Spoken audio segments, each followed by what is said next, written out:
নমস্কার, কেমন আছেন সবাই? আশা করি সকলেই ভালো আছেন। একটা নতুন ভিডিওতে আপনাদের স্বাগত জানাই। আগামীকাল ছিল শ্রী শ্রী রামকৃষ্ণ দেবের জন্মতিথি উপলক্ষে বেলুন মঠে পুজোর আয়োজন ছিল।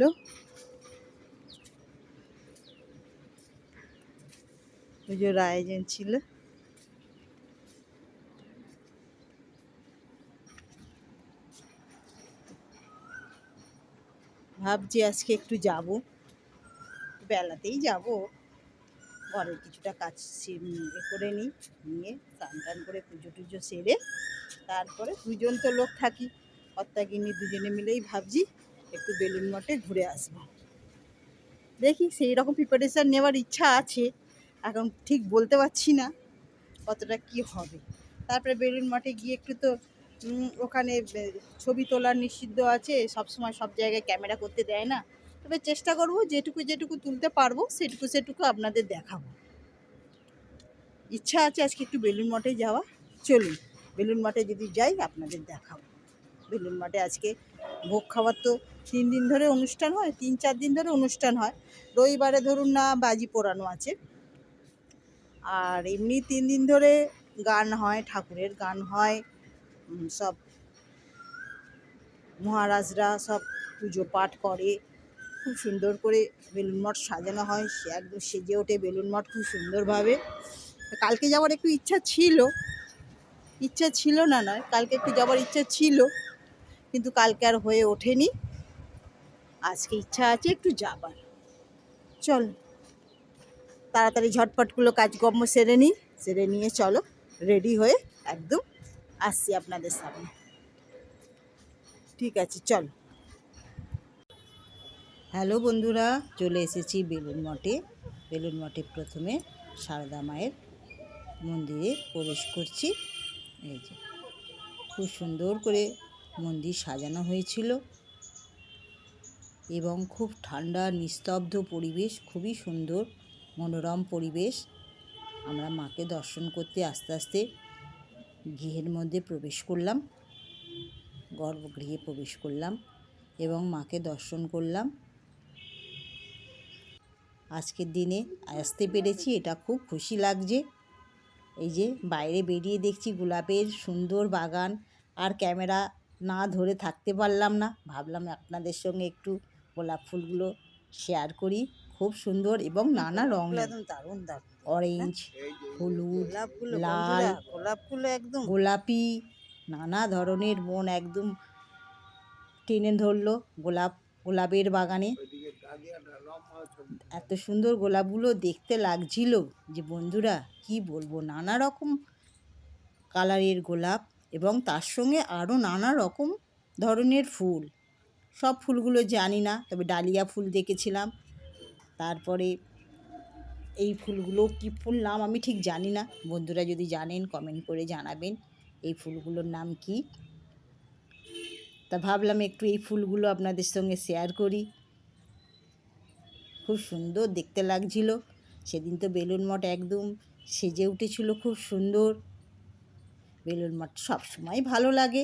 বেলুন মঠ মানুষের সব মানুষের আকর্ষণীয় জায়গা। সব বেলুন মঠের লোক ঘুরতে আসে। বেলুন মঠে বাইরে থেকেও অনেক লোক বাসে করে ঘুরতে আসে। সেদিনও এসেছিল, দেখলাম।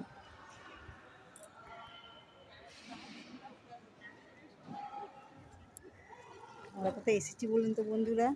আমরা এসেছি আজকে বেলুন মঠে। কালকে বাবার উৎসব গেছে, শ্রী শ্রী রামকৃষ্ণ দেবের জন্মদিন গেছে। আজকে আমরা এসেছি ঠাকুরকে দর্শন করতে।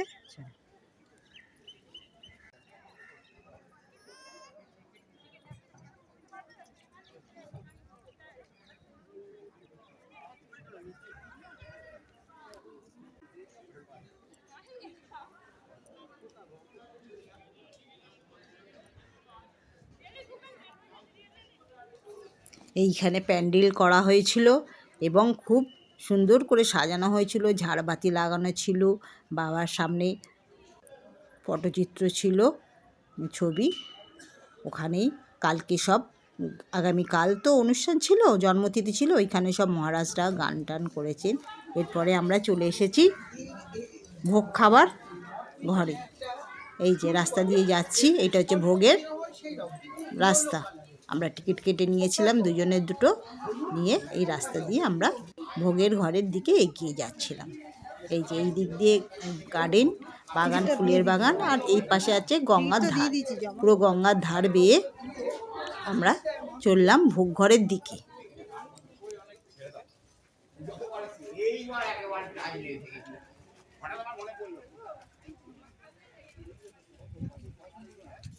বন্ধুরা যারা যারা বেলুড় মঠে আসেননি, এসে একবার বেলুড় মঠ ঘুরে যাবেন। আর যারা এসেছেন তারা তো জানেনই বেলুড় মঠের সৌন্দর্য কত সুন্দর। এই যে আমরা এসে গেছি। এই যে একটা হাতি আছে, একদম তার ছানাপোনা নিয়ে ওখানে মডেল করা আছে। এরপরে আমরা ভিতরে প্রবেশ করছি ভোগ ঘরে। ভোগ ঘরটা তো বিশাল বড়। আর সেই দিনকে ওইখানে উৎসব ছিল। এই যে এখানে সব লাড্ডু তৈরি হচ্ছিল। এই যে এখানে সব বাড়িটা লাড্ডু তৈরি, আমরা ভোগ নিয়ে নিয়েছি। বন্ধুরা ভোগ নিয়ে বসে পড়েছি। আমি আর কর্তামশাইটাই জল দিচ্ছে না।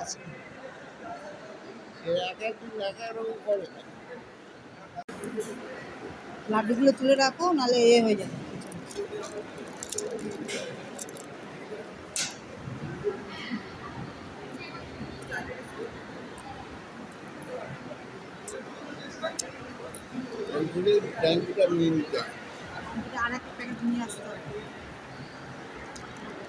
ভোগটা তুললে না খেয়ে দেবে না, তুলেছে। সেই সামনে থেকে সামনে আমার বড় ছবিটা তুলবে, সেই বড় ছবিটা তুলতে পারবে। ওরা সামনে গিয়ে যদি ওরা কিছু না বলে তাহলে তুলতে পারবে। গুড ইভিনিং বন্ধুরা, এখন বাজে 6:15।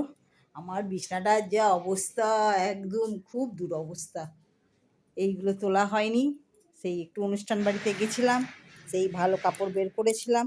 এই যে এখনও সব আলমারিতে তুলতে পারিনি। আর বিছনাটা ঠিক এই রকম অবস্থা হয়ে রয়েছে। এবার তুলতে হবে, আস্তে আস্তে গুছোতে হবে। এখন বসিয়ে দিয়েছি চা, একটু চা করছি বিকেলবেলা।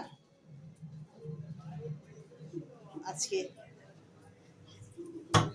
সকালবেলায় কালকে রামকৃষ্ণ দেবী জন্মদিন ছিল, জন্মতিথি উপলক্ষে বেলুড় মঠে খুব অনুষ্ঠান হয়েছিল। তো কালকে আর যাইনি, আজকে আমরা গেছিলাম দুজনে। একটু ঠাকুর মন্দিরেও গিয়েছিলাম। আমরা তখন গিয়েছিলাম 11:30টার সময়, তখন মন্দির বন্ধ হয়ে গেছিলো, ভোগ নিবেদন করেছিল। তারপরে মন্দির আমরা বসে রইলাম, মন্দির খুললো। তারপরে আমরা দর্শন করলাম, ভোগ খেলাম, খেয়ে বাড়ি এসেছি। ভোগ নিয়েও এসেছি, দাঁড়ান আপনাদের দেখাই। এই যে এই যে খুব সুন্দর, এত ভালো খেতে হয়েছে না, এত ভালো, ঠাকুরের প্রসাদ আর কি বলবো। ঠাকুরের প্রসাদের তো কোনো রিভিউ হয় না। প্রচণ্ড সুন্দর খেতে হয়েছিল। আর যতবারই প্রসাদ খাই একদম মনে লেগে থাকে প্রসাদ। খুব সুন্দর খেতে হয়েছিল। চলো চাটা করে নিই। চাটা করে আগে চাটা দিয়ে নিই। সন্ধে হয়ে গেছে, সন্ধে দিয়ে দিয়েছি ঘরে, সন্ধে দিয়ে এবার চা বসিয়েছি। চাটা করে নিয়ে তারপরে বসবো। আদা দেওয়া হয়ে গেছে, ঠোকা হয়ে গেছে আদা। আদা দিয়ে চা করি। কালকে সব জায়গায় হয়েছিল, কামারপুকুর, তারপরে কাশীপুর, উদানবাটি, তারপরে বেলুড় মঠ, সব জায়গায় সব সব দর্শনার্থীরা এসেছিল, সব ভিড় হয়েছিল কালকে খুব। আজকে দেখলাম সেই তুলনায় ভিড়টা অনেক কম। আবার রবিবারে আছে বাজি পোড়ানো, সেই জন্য হয়তো আবার ভিড় হবে।